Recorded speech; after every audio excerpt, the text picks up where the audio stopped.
Ser Podcast.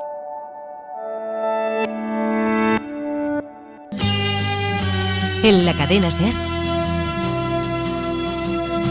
Radio Paradiso. Yo estuve allí. Sonia Ballesteros. En 1992 Sevilla tenía una isla con monorraíl, un lago del que salían hologramas, un iceberg traído de Chile y decenas de pabellones en los que, en un mundo sin internet, podías asomarte a cada rincón del planeta. En algún lugar de un gran país olvidaron construir un hogar donde no queme el sol y al nacer no haya que morir.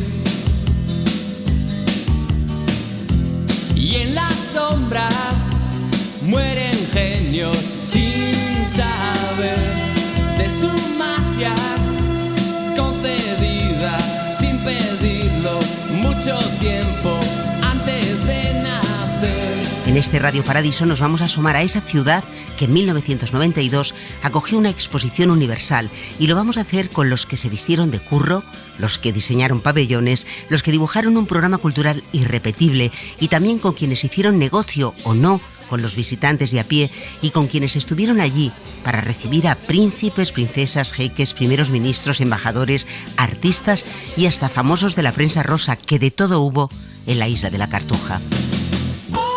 Para empezar, el 20 de abril, cuando la Expo abrió sus puertas, la cadena SER estuvo allí. Bajo un cielo radiante suenan las campanas en el momento en el que se sueltan los globos y también las piezas de artillería con sus salvas de alegría saludan en este momento. Iñaki Gabilondo describía la inauguración oficial. Poco antes, la SER se paseaba por el recinto para conversar con quienes estaban dando los últimos retoques antes de abrir puertas, con el camarero de un conocido restaurante. Bueno, nosotros normalmente estamos preparados como todos los días, o sea, la friturilla nuestra, los calamaritos, los boquerones, el cazón, o sea, cosas que son normal de la Dorada, como friturilla y cosas de esas y bocadillos. Con las trabajadoras de una cafetería que no sabían idiomas, pero a base de gestos se entendían con cualquiera. Bueno, pues entenderme no me entiendo con la mitad, pero vamos, porteña, esta es la verdad. Vamos, que no suelo tener problema ninguno con ninguno. Allí estaban también las informadoras, vestidas de azafatas de la Expo. Lo que más nos han preguntado ha sido dónde había una cafetería abierta, a qué hora empieza el monorraíl y dónde se cogen, cuál es la estación más cercana. Nos han preguntado mucho dónde hay sitios para comprar películas, de fotografía, claro. Los sevillanos. Lo que dice mi Felipe, todo me parece bien, mi alma, porque yo los quiero mucho y aquí en Sevilla los queremos mucho. Así que todo lo que diga Felipe, lo que ha dicho mi alcalde y lo que me ha dicho el presidente de Andalucía, ahora voy a esperar a ver lo que dice el rey. Pero todo lo que diga de Sevilla es poco, porque Sevilla es mucho más. La Expo abría sus puertas a las 9 de la mañana y cerraba a las 4 de la madrugada. Y si alguien vivió de cerca lo sucedido en Sevilla en esas fechas, es una periodista uruguaya de padre holandés. Ella fue la primera informadora extranjera acreditada en la Expo. Se llama Eli van der Meissen, trabajaba entonces para un periódico uruguayo, para El País, y hoy, 30 años después, sigue viviendo en Andalucía. Bueno, nosotros veníamos a Sevilla por un par de años, mi esposo, mi hijo y yo, y se aprovechó la circunstancia de que yo colaboraba con el diario El País de Montevideo, cabecera creada en 1918, para que no haya confusión con El País de aquí. Y entonces se aprovechó esa circunstancia que mi esposo venía a hacer un anteproyecto y el diario me pidió que fuera su corresponsal. Y aquellos 2 años se transformado en 32. Es decir, que llegaste y no te has ido. No me he ido. Es una de las personas que pueden contar que estuvieron allí en prácticamente todo desde el primer momento. Como periodista vivió construcciones, inauguraciones, hundimientos y hasta incendios. Todo lo vivió en primera persona, pero lo que más impresionó a esta periodista uruguaya que llegó a Sevilla para quedarse... Te vas a reír, pero lo que recuerdo con más exactitud fue el primer día que yo llego a la Expo a entregar mis credenciales. Que me atiende en el gabinete de prensa José Luis Bonilla, y detrás suyo había una ventana. Entonces José Luis empezó a explicarme lo que era la Expo, lo que se pretendía hacer, y me hablaba de fibra óptica y de pabellones increíbles, de la torre panorámica, del monorraíl, y yo miraba atrás de él, miraba a través de la ventana y lo único que veía eran jaramagos. Entonces yo dije, este hombre me está tomando el pelo. Eso era a principios del 89. Yo pensaba, ¿van a hacer todo eso para el 92? Me están tomando el pelo, no puede ser. Esa fue la impresión más fuerte que tuve, la más personal y la más intransferible, si quieres. Todo eso que me contaban que iba a suceder, sucedió, y con creces. Fueron 3 años frenéticos, claro. Absolutamente frenéticos, donde conocí gente increíble, compañeros de profesión que recién empezaban, que recién salían de la facultad y ahora son tertulianos, fueron directores de periódico, etc. Algunos momentos tristes, como ver a Jacinto Pellón llorando porque se había incendiado el pabellón de los descubrimientos. Ese fue uno de los momentos más duros para los organizadores, porque ese pabellón, que nunca llegó a inaugurarse, estaba pensado como uno de los emblemáticos. Todo eso sucedió antes de que los ciudadanos entraran en la isla, porque una vez se abrieron las puertas, esta periodista recuerda especialmente la actitud de los sevillanos y los conciertos. Bueno, recuerdo el civismo de los sevillanos. Fue increíble cómo adoptaron la Expo como algo propio. Al principio eran muy reticentes, ¿de acuerdo? Pero una vez que se inaugura y que la empiezan a visitar y empiezan a ver todo aquello, tú no veías por las calles de la Expo ni un papelito en el suelo. Era un civismo ejemplar. Luego, esas avalanchas increíbles de gente haciendo cola para entrar desde el primer momento y quedarse hasta el último minuto de la noche, la gente que tuve el placer de conocer, artistas internacionales, espectáculos increíbles. Eli recuerda al detalle y con cierta añoranza esa época de su vida en la que ante sus ojos iban creciendo los pabellones. Fue una época muy rica, donde aprendí muchísimo y donde me hubiera gustado que no se terminase jamás. Lo que no se terminó jamás, Eli, fue tu estancia en Sevilla. Y yo quería que acabaras contándome por qué. Que nos enamoramos de Sevilla totalmente. Mi esposo es arquitecto y se enamoró absoluta y perdidamente. Mi hijo se hizo andaluz totalmente, pero absolutamente andaluz. Vinimos cuando él tenía 10 años. Y a mí me gustó mucho la gente, la tranquilidad, el buen vivir que hay en España y en Sevilla en concreto. Una ciudad pequeña, muy manejable, que ha ido cambiando muchísimo gracias a las 2 exposiciones que hubieron en Sevilla, la primera, la del 29, y luego la del 92, que ha cambiado muchísimo y seguirá cambiando. Y me siento muy cómoda, me gusta mucho. Me costó al principio, que yo no entendí una palabra de lo que me hablaban. Hablan muy rápido y con expresiones locales, entonces yo me quedaba un poco a cuadros. Ya entiendo todo. Vámonos ya pa' casa que no se fío. Un papel fundamental fue el de Teresa Otero, que estuvo allí para recibir a reyes, príncipes, jeques, primeros ministros y también premios Nobel. Era un trabajo importante, porque la impresión que se llevaban esas personalidades, la que transmitían también los medios de comunicación de esos países, dependía en buena medida del trabajo de esta mujer. Pues la Expo funcionaba como un parque temático, pero al mismo tiempo, paralelamente, había una acción ceremonial diaria, y era que los participantes, tanto países como comunidades autónomas, empresas, etcétera, tenían dedicado un día especial para ellos. Por ejemplo, el Día Nacional de Suecia, los reyes de Suecia se desplazaban a Sevilla y ese día estaba dedicado íntegramente a ellos. Yo era la responsable de montar todos estos días, es decir, que desde las 10 de la mañana que llegaban hasta las 9 o las 10, las 12 de la noche o la 1 de la madrugada que se iban, estaba al cargo de organizar el programa, acompañarlos durante todo ese tiempo y resolver cualquier incidencia que pudiera haber. Casi nada. Bueno, sí, un trabajo importante, sí, un trabajo importante. Importantísimo, claro. Porque además la impresión que ellos se podían llevar, evidentemente, pues dependía muchísimo del trabajo que previamente hubierais hecho vosotros. Claro, y si quedábamos bien con Cuba, por ejemplo, y quedábamos mal con Mónaco, daba igual haber quedado bien con Cuba, con Mónaco quedábamos mal. O sea que es que cada día era un reto totalmente distinto que había que resolver, ¿no? Tener en cuenta que vinieron 23 jefes de Estado, 43 primeros ministros, 7 príncipes herederos, más luego los 17 presidentes de comunidades autónomas, más las cabezas de todas las empresas más fuertes, Coca-Cola, Siemens, Sony, etcétera. Era un trabajo fuerte, sí. Teresa, ¿cuál es la persona, la autoridad, el jefe de Estado, el príncipe, que más te impresionó a ti? Era una vorágine tal que era muy complicado sacar conclusiones, ¿no? Sobre el momento, en el momento no podías hacer nada más que pum, pum, pum, salir para adelante. Yo hoy día, cuando veo alguna de las fotos, etcétera, yo recuerdo días muy especiales que fueron, pues no sé, el día de Mónaco con los príncipes de Mónaco, los días del Reino Unido con el príncipe Carlos y Lady Di, los reyes de Suecia, pero también hubo días fortísimos como, por ejemplo, en comunidades autónomas, con presidentes de comunidades autónomas y venían con ellos, pues desde Pedro Almodóvar a Sara Montiel, el día de Francia que vino Mitterrand, estaba Alain Delon con él, y el día de Portugal que vino Mario Soares, estaba José Saramago también. Fue un cúmulo de experiencias de tal calibre que yo no podría decirte ahora mismo cuál me impactó mal. No te lo puedo decir, la verdad. Teresa, ¿y es cierto o es una leyenda urbana que tú le diste tu pañuelo a Lady Di? No, no es una leyenda urbana, es verdad. Al final, ese día Lady Di estaba regular, no venía en su mejor momento, y hubo un momento en que se echó a llorar y yo estaba al lado, fue dentro del autobús.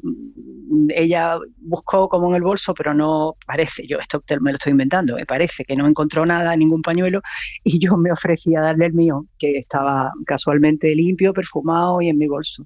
¿Y se lo quedó? Se lo quedó, se sonó los mocos, con perdón, se limpió los ojos, se lo guardó en el bolso, y luego por la noche, cuando volvió al recital que hubo de Andrew Lloyd Webber, fue un recital magnífico, con todas las obras fantásticas de Webber, me lo devolvió planchado y limpio, y lo tengo yo aquí colgado en mi casa, guardado en un marquito, o sea que está aquí, el pañuelo. ¿La visita más mediática fue posiblemente la de los príncipes de Gales?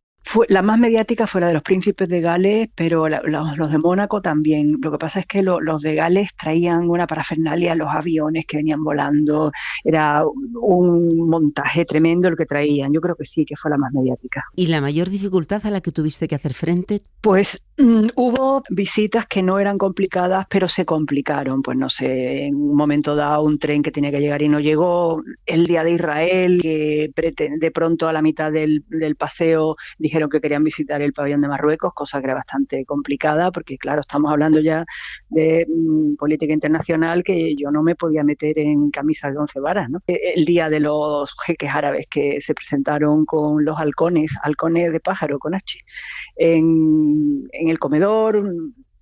Otro día, un mariscal del ceremonial de una cabeza reinante que vino a decirme que había una señora en pantalones y que su majestad no se sentaba en una mesa con mujeres en pantalones. Es decir, fueron 1000 situaciones distintas como para rellenar todos los libros que quieras de anécdotas, porque es que piensa lo que son 158 días así. 158 días seguidos. Yo le digo siempre los 158 días que vivimos peligrosamente. Y Teresa, ¿qué queda para ti de esa exposición de Sevilla 92? Pues mira, me ha quedado primero un bagaje intelectual, cultural y profesional, me quedó muy importante, porque la Expo fue para mucha gente de Sevilla un antes y un después en nuestra vida profesional. Yo llevaba muchos años trabajando en cuestiones de organización de eventos, en ceremonial, en protocolo, en organismos oficiales, con una empresa privada. O sea, yo tenía ya un bastante fondo. Pero este reto que te estoy diciendo, de enfrentarte diariamente a este tipo de acciones, no lo tiene ni el jefe de protocolo de la Casa Blanca, porque todos los días no tiene un evento de este tipo, lo tiene de vez en cuando. Entonces, la capacidad de reacción y sobre todo la tranquilidad y la confianza en mí misma que a mí me dio el comprobar que yo estaba muy asustada, pues el día de Alemania, el día de Japón, pensando, bueno, estos como son de perfeccionistas que van a hacerlo todo muy bien y a ver, aquí cómo lo hacemos. Pues no, aquí lo hacíamos bien porque teníamos además una ventaja estructural sobre ellos, que ellos no saben improvisar y nosotros sí. Es decir, mi programa estaba hecho perfecto, pero si había algún imprevisto, yo lo resolvía. A un japonés o un alemán que tiene un programa perfecto, igual que el mío, se le presenta una incidencia o un imprevisto y se queda cortado y no sabe qué hacer. Entonces, esa capacidad de poder sacar del fondo de donde sea una solución, yo me di cuenta en ese momento de que podíamos enfrentarnos a grandes retos. El 21 de mayo fue el día en el que Teresa Otero le entregó su pañuelo a Lady Di, una de las visitas más esperadas, y coincidió con un grupo de mayores que habían llegado de Granada y que estuvieron allí encantados de encontrarse con la princesa. Muy guapa que es, ¿sí? Muy guapa, que es muy simpática, con una chispilla que la hemos mirado y la hemos saludado, pues nada, a la mano. ¿De dónde vienen ustedes? De Granada. Hemos venido a una expedición de la tercera edad y no hemos visto el ambiente y no hemos parado. Y nos da mucha alegría de verla. ¿Qué les parece el vestido que lleva ahí? Muy bonito. Muy bonito, alegre como ella.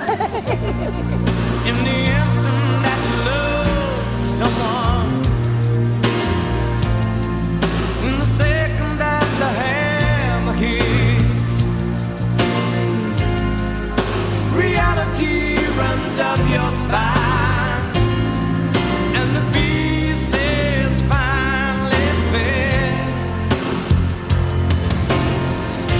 And all I ever needed was the one,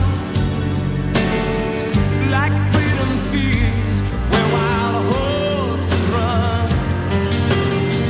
When stars collide, like you and I, those shadows block the sun.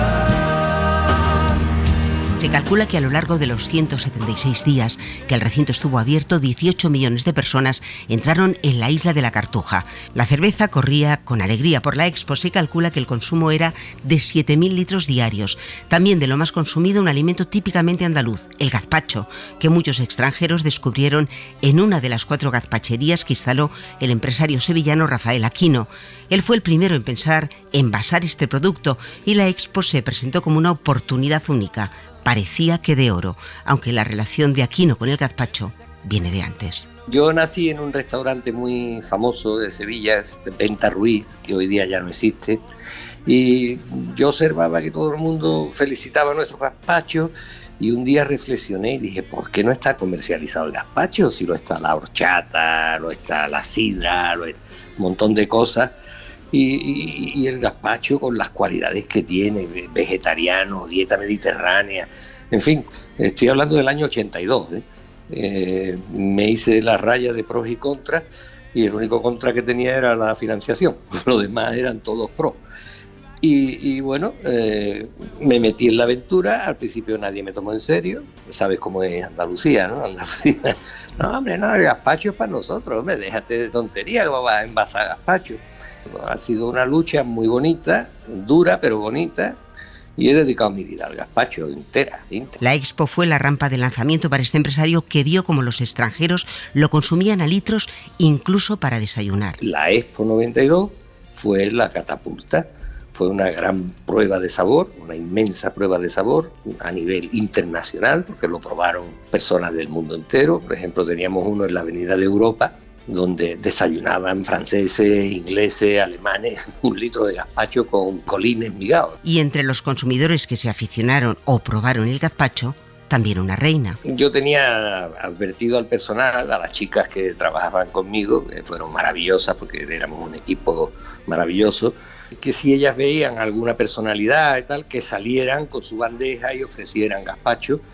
Y bueno, pues lo probó la reina de Holanda, le encantó. Contaba Rafael Aquino que dinero no hizo mucho. Lo mismo decían la mayoría de los restaurantes, bares y cafeterías o las casi 300 tiendas donde se vendieron todo tipo de productos, sobre todo gorras y camisetas, aunque lo más solicitado fue el peluche de Curro. Para dar vida a ese pájaro con pinta de alocado, se contrató a 6 actores. Pensábamos que habían sido más, pero no, solo fueron 6 y María Manjabacas ha localizado a 2 de esos Curros. Ser Curro era un honor, pero no era fácil llegar a dar vida a la mascota de la Expo 92.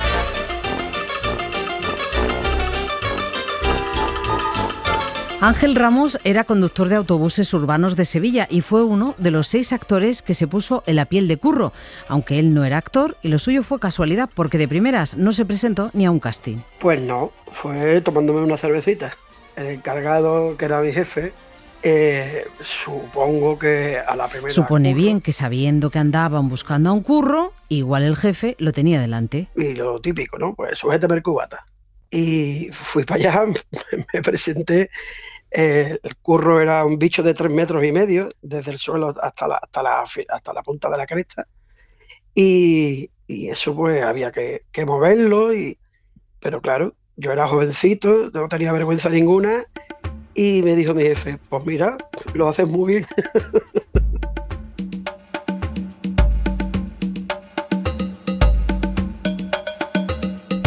Y todo curro tenía que tener unos requisitos. Pensarán que como era un bicho muy grande tenía que ser alto. Pues no. El curro tenía una altura.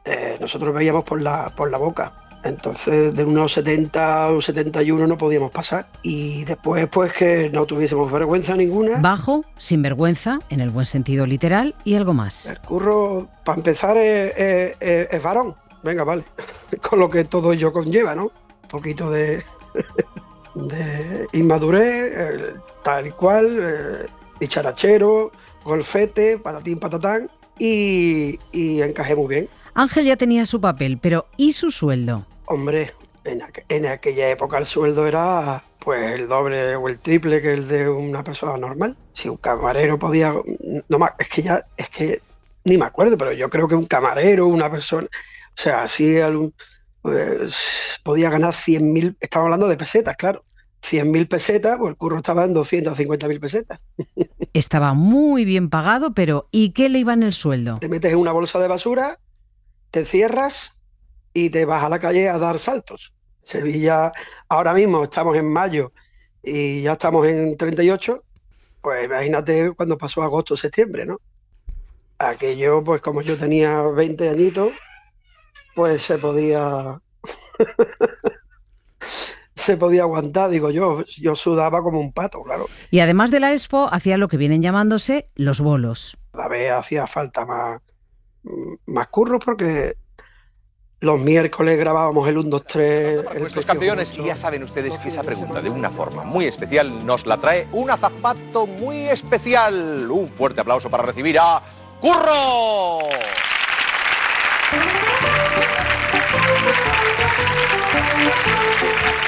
Curro iba de bolos por España y por el extranjero. La Expo era internacional y a México que llegó nuestro Curro, y es uno de sus mejores recuerdos. Con mucho cariño, fue un viaje que hice yo a México y tuvimos que subir el Curro a una de las pirámides aztecas y me hice una foto allí arriba que fue bastante bonito. Y donde él iba le acompañaba como a las autoridades, la policía y la prensa. Pero los paparazzi, los periodistas, todo el mundo quería coger al Curro en pelota. Claro. Y nosotros lo conseguimos. Entonces yo para ese evento recuerdo íbamos acompañados con 4 policías de allí de México.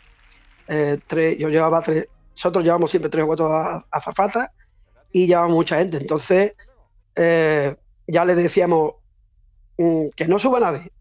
Y entonces yo subí solo los 1.000 millones de escalones que tiene esa pirámide.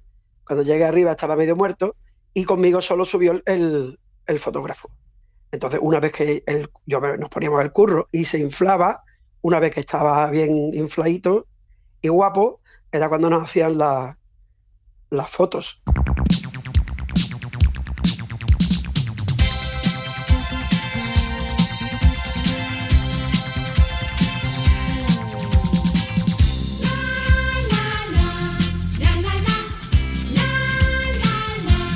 Chelo Vivares fue también uno de los curros de la Expo. Ella sí era actriz y experimentada porque llevaba 3 años haciendo de Espinete en Televisión Española. Y en la presentación precisamente nos recuerda pasarlo muy bien entre los humos tan sesenteros de los espectáculos. Y ella doblada, pues no recuerda muy bien el debut. El día de la presentación, pues nada, yo estaba en el foso y bueno, tenía que estar agachada porque la cresta era enorme y no, daba con el tope, con el escenario, tenía que estar ahí agachada, bueno. Y empezaron a soltar humo y salí absolutamente ciega, es que no veía nada.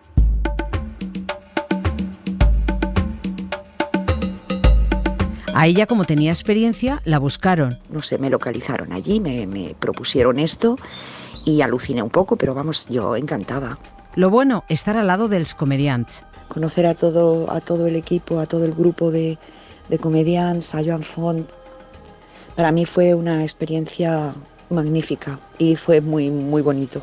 Y lo peor, que ella, acostumbrada a dar vida a un personaje muy didáctico, que hablaba mucho, Spinete, pues meterse en la piel de un pájaro mudo no lo llevó muy bien, vamos, que fue su espinita. Fue un poco frustrante porque yo tenía previsto y preparado, muy trabajado el poder hablar en distintas lenguas, ya que Curro nacía en Sevilla, entonces un acento andaluz, pero hablar en distintos idiomas representando a todos los países que exponían. Ella no habló nada, pero es que Curro era vistoso, pero no era de verbo fácil, y mientras todas las noches salía de las aguas del lago dando la bienvenida, lo único que se le recuerda es esta voz aflautada. Hola, amigo, es Curro, la mascota de la Expo 92. ¿Quieres darte un paseo con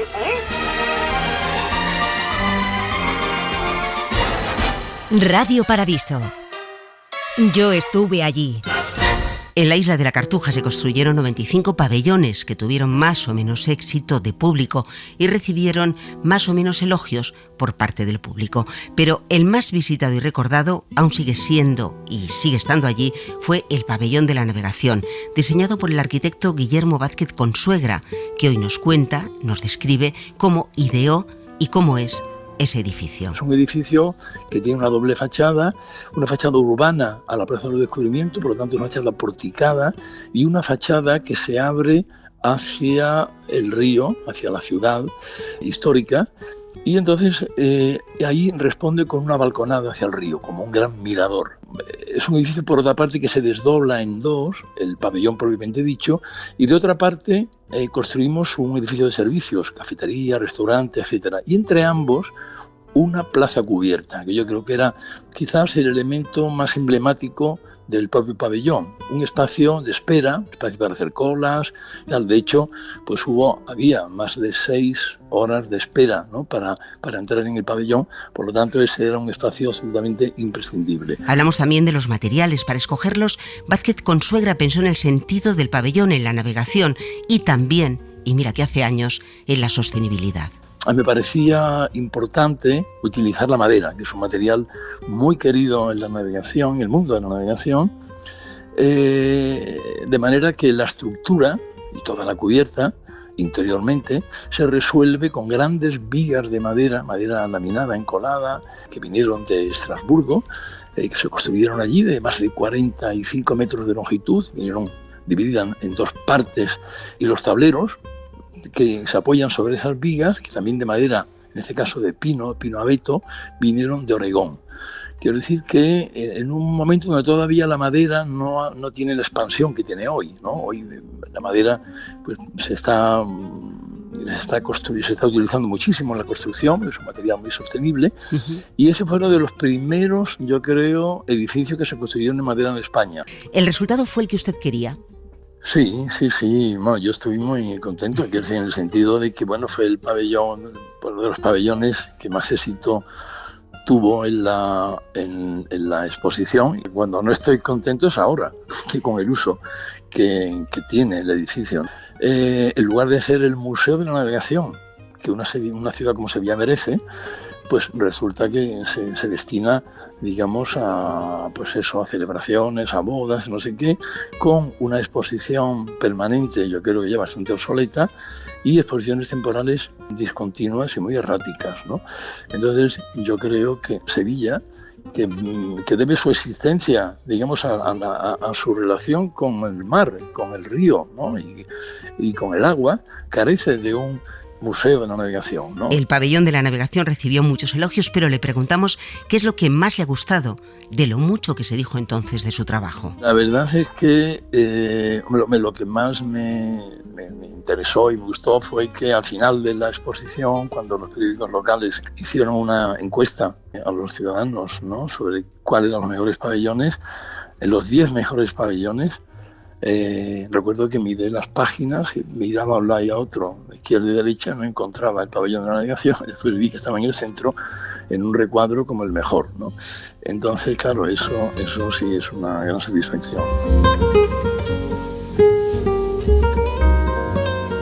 lo mejor fue sin duda alguna el pabellón de la navegación, que es un pabellón todavía memorable. Todavía hay mucha gente que me habla de la Expo 92 y recuerda aquel pabellón, que pues era una evocación de todo lo que había sido la historia de la navegación y de cómo eso había afectado a los descubrimientos geográficos, lógicamente, pero todo lo que eso implicaba también, ¿eh? O sea, no solamente eran viajes marítimos, sino cómo el mundo se había transformado en paralelo a la evolución de la navegación en los 5 siglos que nos separaban entonces del primer viaje transatlántico, al menos de nuestra era, ¿no? Hablamos con Carmen Bueno, la mujer que tuvo el cargo más alto en la Expo. Fue directora de los pabellones temáticos. Entre sus buenos recuerdos, se hizo el primer cine Omnimax en España para la Expo, que era otro de los proyectos que estaba bajo mi área de trabajo. Hicimos una película llamada La Era de los Descubrimientos. Pero lo del Omnimax no llegó para quedarse, y es algo que lamenta Carmen Bueno. Esa es una de las lástimas. El Omnimax de Sevilla desapareció al muy poco tiempo, al cabo de un par de años. Realmente el Omnimax de Sevilla formaba parte de un edificio llamado el Pabellón de los Descubrimientos, que desgraciadamente se quemó. La zona del Omnimax salió completamente indemne, y acabada la Expo hubo un proyecto muy avanzado de restaurar el pabellón, convertirlo en Museo de la Ciencia. Desgraciadamente, pues ese proyecto no acabó de cuajar y ese edificio se tiró, y hoy es la famosa, aquí en Sevilla, la famosa Torre Félix. Carmen Bueno es una de las muchas personas con las que nos hemos ido encontrando y que tras la Expo decidieron quedarse en Sevilla o en Andalucía, una decisión que no habría tomado de no ser por lo que la Exposición Universal significó para esta ciudad. Sevilla realmente sufrió una transformación muy profunda, que hay todavía gentes que opinan que de alguna manera devastó o cerró un periodo histórico, ¿no?, muy tradicional y demás, y con eso se perdió probablemente parte de lo que algunos sectores de la sociedad sevillana consideran la idiosincrasia sevillana. Yo sinceramente creo que no, creo que fue un periodo que sirvió para que esta ciudad pegara un gran salto que le iba a llegar tarde o temprano, le llegó muy deprisa, y además en este caso fue muy acompañado de una gran entrada en un mundo más cosmopolita, en un modo de ver las cosas cosmopolita, que retrotraen pues a la Sevilla clásica de la época del descubrimiento. No hay que olvidar que Sevilla era la ciudad más internacional de Europa y por ende del mundo en aquella época y durante todos los siglos posteriores en los que fue Puerto de Indias, ¿no? Y luego Sevilla entra en un periodo más silencioso, más cerrado, y se vuelve a abrir a raíz de la Expo del 92. De la modernidad nos habla también José Álvarez, adjunto a la Dirección de Comunicación. Él montó el gabinete de prensa inicial y puso en marcha el primer periódico digital en este país, el diario Expo. Dice que estuvo allí desde el primer momento y que se queda con ese gran avance tecnológico que significó la Exposición Universal. Hubo 240 experiencias audiovisuales diferentes, ¿eh? Entre ellos se probaron algunas experiencias de cine, como el IMAX del pabellón de Canadá, que fue el precedente del 4K, o el Movimax en el pabellón de España, o el escenario giratorio de Japón. Fueron realmente actividades absolutamente espectaculares. Luego cosas tan increíbles como la primera vez que se accedió a un recinto mediante huella digital, y luego pues espectáculos culturales y actividades culturales todas. Y el primer periódico, como tú dices, digital de este digital, país. Fíjate, Sonia, que aquello fue un anticipo del siglo XXI. De hecho, cuando tratábamos de explicar lo que sería la Exposición Universal, decíamos que no iba a ser la última del siglo XX, sino la primera del siglo XXI. Y se pusieron en marcha, además del acceso mediante huella digital, hubo pantallas táctiles. El periódico digital se hizo mediante pantallas táctiles. Hubo pruebas de la telefonía móvil digital, no de la analógica que ya existía entonces. Había realidad virtual, redes digitales de servicios integrados. La verdad que fue una experiencia absolutamente increíble, alucinante. Pepe, ¿qué contabais en ese periódico digital?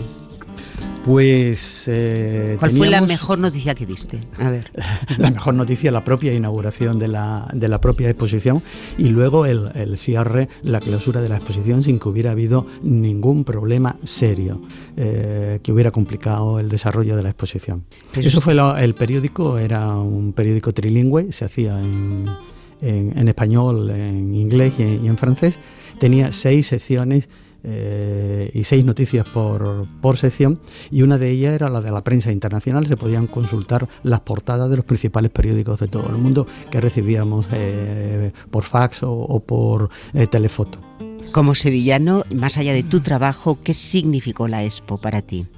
Vamos a ver, Ignacio Montaño, un buen amigo, director general de la Sociedad Estatal Expo 92 y que luego fue comisario de la ciudad de Sevilla, decía que tendrían que pasar 500 años para que volviéramos a vivir una experiencia como esta. Para mí fue la mejor y la mayor experiencia profesional que he tenido, que he vivido. No he pasado por ninguna otra. Pero es que además resulta que mi futuro profesional fue dedicarme a la educación, a la docencia universitaria, y doy clases en la propia isla de la Cartuja, lo que fue el pabellón de Estados Unidos, y hoy es Facultad de Comunicación. Que mi mujer, a la que conocí en Expo 92, fuimos compañeros del departamento de comunicación, pues sigue trabajando en la isla de la Cartuja. Estoy vinculado, yo creo que por siempre, eternamente, a la isla de la Cartuja. Ernestín Ludeke también conoció a su marido en la Expo. Él era comisario general del pabellón de Alemania y a ella la contrataron para crear el programa cultural de ese pabellón. Pasada la exposición decidieron quedarse en Andalucía y aquí siguen. Nos conocimos en el 91. Antes de que se inaugurara Expo, conocimos el Coto de Doñana. Bueno, yo lo conocía ya, pero lo conoció él. Y él bautizó el Coto de Doñana como el mayor aeropuerto internacional de aves, y le impresionó mucho el estado de conservación. Y en 93 empezamos con las gestiones para crear una fundación que se sigue llamando Fundación Monte Mediterráneo. Y pues nada, aquí estamos, seguimos. Pero vamos, no estamos en Sevilla, estamos en la provincia de Huelva, en un pueblo que se llama Santa Olalla del Cala, que está a 70 o 75 kilómetros de Sevilla. Hablamos con Ernestine porque el alemán fue uno de los pabellones que tuvo que reinventarse. Había una razón muy potente. Cuando se pensó la Expo eran 2 países, y tras la caída del muro de Berlín y el proceso de reunificación queda uno solo.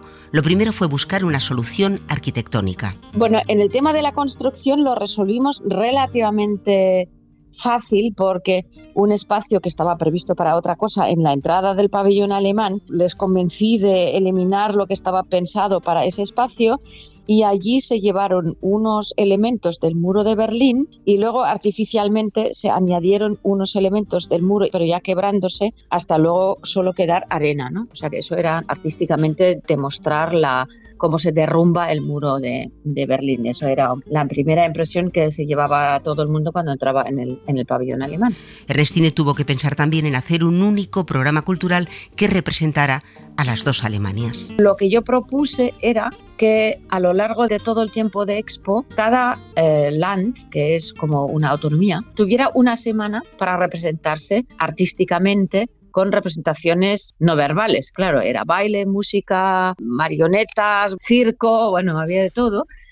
Y luego tuvimos una ópera de Wagner con 3 actuaciones del holandés errante en la maestranza. El director era el nieto de Wagner, Wolfgang Wagner. Allí intentamos crear una pequeña unificación artística. Radio Paradiso. Yo estuve allí. Más de 30.000 espectáculos se programaron a lo largo de los 6 meses de la Expo, de todo tipo, para todos los gustos. Teatro clásico, contemporáneo, de calle. El cine, proyectado desde una pantalla gigantesca, fue también una actividad diaria en la Expo. Hubo un ciclo dedicado al cine andaluz, que supo mezclar la visión folclórica de esta tierra. ¡Báilate algo, Carmen! No, el que quiera verme bailar, que vaya esta noche a Triana a cazar boleros. Ya se ocultó la luna, lunera. Con otra más crítica y testimonial, proyectando, por ejemplo, ese oscuro objeto del deseo. Si supieras cuántas noches pienso en tus ojos, me vuelven loca. Me gusta la felicidad y sé que tú me la vas a dar. Yo te daré todo. todo lo que tú quieras. Pero fue la música, los conciertos los que dieron color, sabor y vida a las noches de la Expo. Hubo ópera, pop, rock, salsa, flamenco.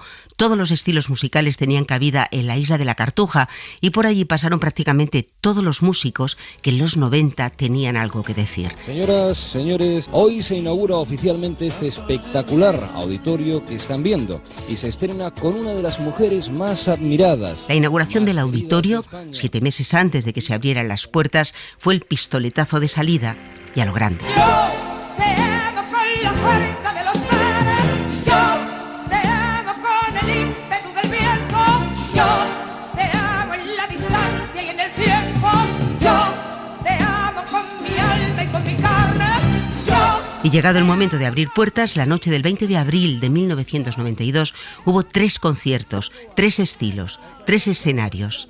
En el auditorio, Fiebre Salsera con Rubén Blades, Celia Cruz y la orquesta de Tito Puente. A la Expo llegamos para gozar. Caballeros, se ha formado aquí la rumba en Sevilla y esto aquí es para gozar. A la Expo llegamos para con Tito Puente, señores, con Cheo, Rubén y Ojer. En la Plaza Sony, la veinteañera Martica, la musa de Prince, se llevaba el éxito más pop de la primera noche de la Expo.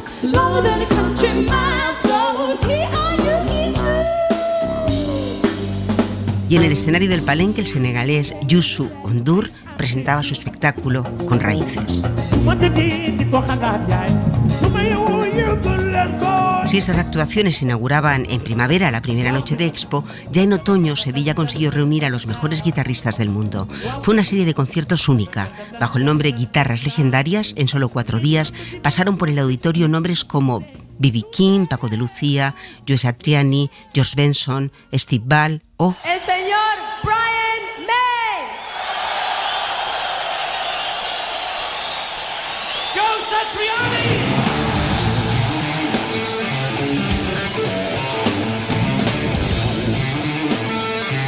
Nunca se ha vuelto a repetir nada semejante. El programa Guitarras Legendarias fue televisado para todo el mundo. En el auditorio de la Cartuja estuvo también... Por favor, el señor Bob Dylan.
En la Expo pasaron algunas cosas que no habían sucedido nunca antes. Por ejemplo, jamás el Metropolitan de Nueva York había salido a Europa con todos sus integrantes.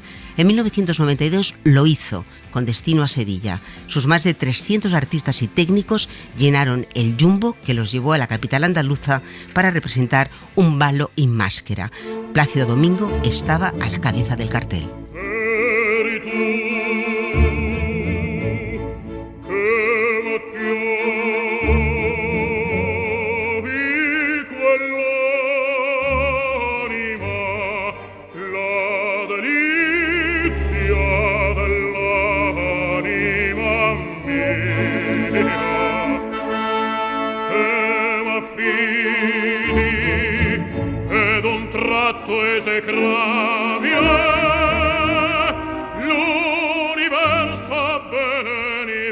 Sevilla se convirtió en la capital lírica del planeta durante los 6 meses que duró la muestra. Barenboim, Abbado, Muti, los mejores directores del mundo desfilaron por una sucesión exclusiva de impresionantes montajes que firmaron la Scala de Milán, el Covent Garden o el Teatro de la Bastilla, que trajo a la maestranza un emocionante Otelo, que terminó en tragedia cuando en uno de los ensayos cayó una parte del decorado con el resultado de un muerto y 36 heridos.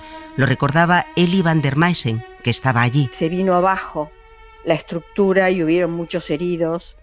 Y yo estaba allí esperando para hacer una entrevista a Plácido Domingo, que se retrasa, entonces me quedo mirando el ensayo y tuve que colaborar en la ayuda de los heridos. Fue impactante, terrible, fue un episodio dantesco. Y allí en la Expo tuvieron un protagonismo especial las fórmulas musicales de la SER. Los 40 principales y cadena Dial organizaron las noches de la Plaza Sony, en la que se instaló la pantalla más grande de Europa en aquel momento, el Jumbotron. Fueron 50 conciertos todos los martes y jueves durante 25 semanas. Por allí desfilaron, entre otros, una casi desconocida Céline Dion, que actuó el Día de Canadá. Bienvenidos de nuevo al Pabellón de Canadá. Es un gran honor para mí poder presentarles a Céline Dion. En efecto, considero que es una oportunidad única para darme a conocer en España. He trabajado muy duro con mis músicos para montar un espectáculo digno del evento.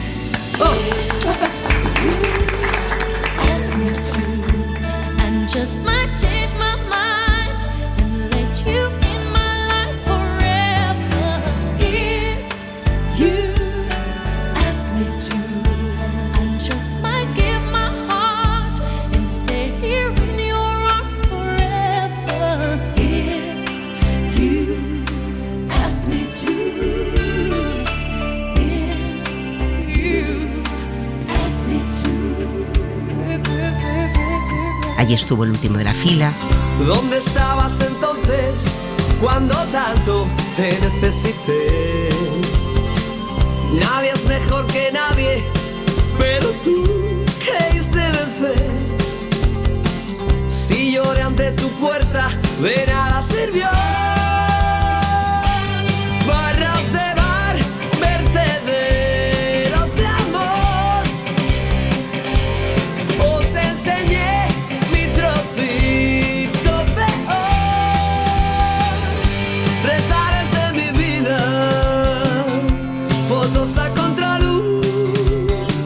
también estuvo allí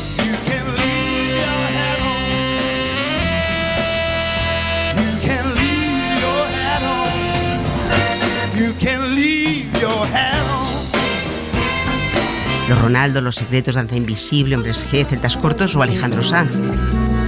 Mi primera canción estaba hecha con los besos de Marta y mi forma de quererla,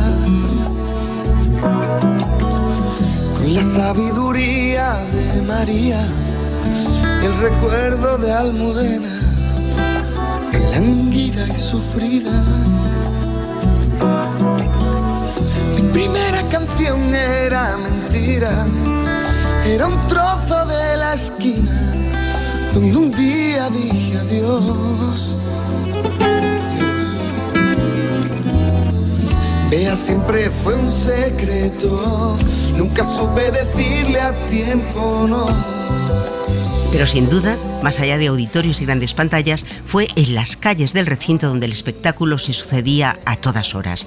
Había músicos, desfiles, teatro de animación durante las 18 horas diarias que estaba abierta la Expo. Y en esa categoría entra la cabalgata creada por Joan Font, director de Comedians, un desfile casi de hora y media que recorría más de 2 kilómetros. Todo comenzaba cuando estaba a punto de oscurecer. Justo entonces se empezaba a escuchar el eco de una fanfarria por las calles de la Cartuja. Estamos en 1992 y claro, el sonido es analógico, no es digital. Era como un reloj y en cambio era muy libre. Bueno, era una fiesta, evidentemente. Era la bisagra entre el día y la noche. Y entonces comenzaba la magia del tiempo. Unos Reyes Magos aparecían a bordo de coches de choque con forma de zapatilla. Era enero. Un gigantesco dragón de latón caminaba sobre ruedas o bañistas se tostaban al sol girando como brochetas de pollo, símbolo de nuestros veranos. Yo creo que el público quedaba como ido y volvían. La cabalgata de la Expo la gente no la veía una sola vez porque no tenías tiempo de ver todo lo que sucedía. La Expo de Sevilla ofreció a Joan Font la posibilidad de elegir entre otros proyectos escénicos, pero se inclinó por este desfile de 700 metros de largo que celebraba el paso de los meses y al que 250 artistas daban vida cada tarde. Por lo tanto, era una organización súper apasionante y además para que cada día fuera como nueva se alternaban algunos personajes. Tú y tú pasas al mes de julio, que era una carroza con agua, como unas fuentes, pero todo esto circulando, ¿eh? Se calcula que entre 10 y 12 millones de personas presenciaron este espectáculo a lo largo de sus 178 únicas funciones. Había días que había más de 100.000 personas viendo la cabalgata Expo, ¿no? O sea, esto es una emoción. El propio público, la cantidad crea esta emoción. La cabalgata la cerraba un toro metálico con un saltimbanqui sobre su lomo que Austria quería para sí. El Reino Unido también hizo alguna petición, incluso había museos de arte moderno interesados en algunos elementos de este desfile, pero todo se perdió. No supimos cuidar y en esto tengo que decir que te deja este sabor amargo después de la dulzura. El último día las carrozas se cubrieron con las mismas telas que guardan los muebles hasta el próximo año. Nunca se llegaron a levantar. Finalizada la cabalgata que nos ha contado Toñi Fernández, que fue seguro el espectáculo más multitudinario de la Expo, toca hablar del concierto de la historia del pop español que ha reunido a más gente. O eso dicen. Todo apunta que fue el 25 de junio de 1992 a las 11 de la noche, cuando más de 100.000 personas abarrotaron la Plaza Sony para ver y oír a Duncan Du. Muchos llevaban esperando más de 10 horas. Contaba Mikel Erenchu que tuvieron que sacarles escondidos en una ambulancia. Los 40 principales organizaron ese concierto. Bueno, vamos a mover todos el culo ahora aquí en la Expo. Pues así, con el más multitudinario concierto del pop español, o eso dicen, llegamos al final de este Radio Paradiso en el que han colaborado María Manjabacas y Toñi Fernández con los reportajes, Marta Estevez en la producción y María Jesús Rodríguez ha estado en el montaje técnico. Nos vamos. Radio Paradiso. Yo estuve allí, con Sonia Ballesteros. Una calle de París. No es tan solo oro lo que allí perdí. Una apuesta al corazón. Nunca juegues si solo queda honor. Y ahora hay una habitación con un cuadro y un colchón. Una calle de París. Su recuerdo, todo lo que conseguí. El adiós de una mujer. Se llevó la paga, el vino y el placer. Y en mi vieja habitación hay cortinas para que no entre el sol. No entre el sol. La noche se lleva los cuadros, la cordura y la fe. Y nunca más se vio salir ningún color de mi pincel. El cuadro que pinté con tu sonrisa y nunca acabé quedó en la habitación y nunca más se vio.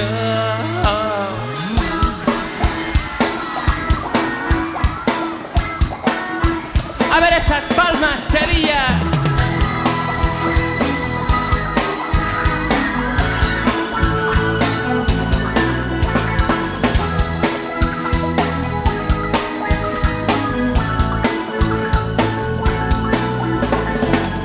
Una calle de París me recuerda todo aquello que no fui, el final de una ilusión. La noche en que París se estremeció y ahora hay una habitación con un cuadro y un colchón. Una calle de París, su recuerdo, todo lo que conseguí. El adiós de una mujer